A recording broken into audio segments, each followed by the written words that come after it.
দর্শক আমরা এখন রয়েছি আদালত চত্বরে, যেখানে আপনারা দেখতে পাচ্ছেন যে সাবেক স্বরাষ্ট্রমন্ত্রী, ডাক যোগাযোগ ও তথ্য প্রতিমন্ত্রী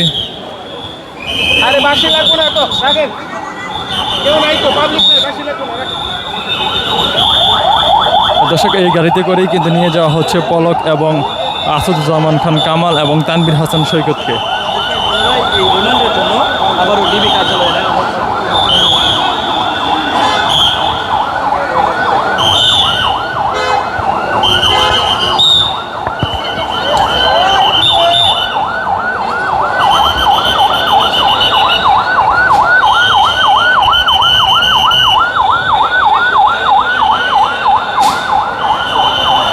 বিজ্ঞ আদালত তাদেরকে 10 দিনের রিমান্ড মঞ্জুর করে এবং 10 দিন রিমান্ড শেষে আবারও শুনানি হবে।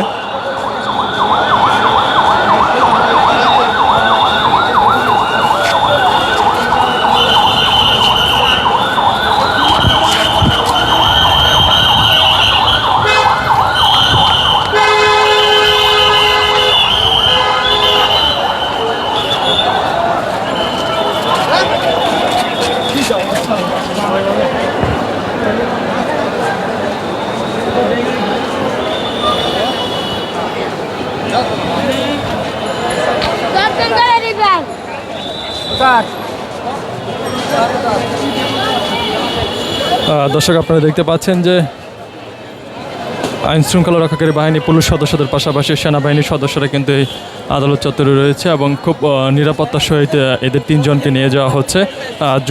জোনায়েদ আহমেদ পলক, সাবেক স্বরাষ্ট্রমন্ত্রী আসাদুজ্জামান খান কামাল এবং ঢাকা বিশ্ববিদ্যালয়ের ছাত্রলীগের সাধারণ সম্পাদক তানভীর হাসান সৈকত সহ এই 3 জনকে নিয়ে যাওয়া হচ্ছে। এবং একই সাথে আপনাদেরকে বলে রাখি, এদের সবাইকে 10 দিনের রিমান্ড মঞ্জুর করেছে বিজ্ঞ আদালত। রাষ্ট্রপক্ষ এবং আসামি পক্ষের আইনজীবীদের সাথে কথা বলে এবং সকলের কথা শুনে বিজ্ঞ আদালত তাদেরকে 10 দিনের রিমান্ড মঞ্জুর করে।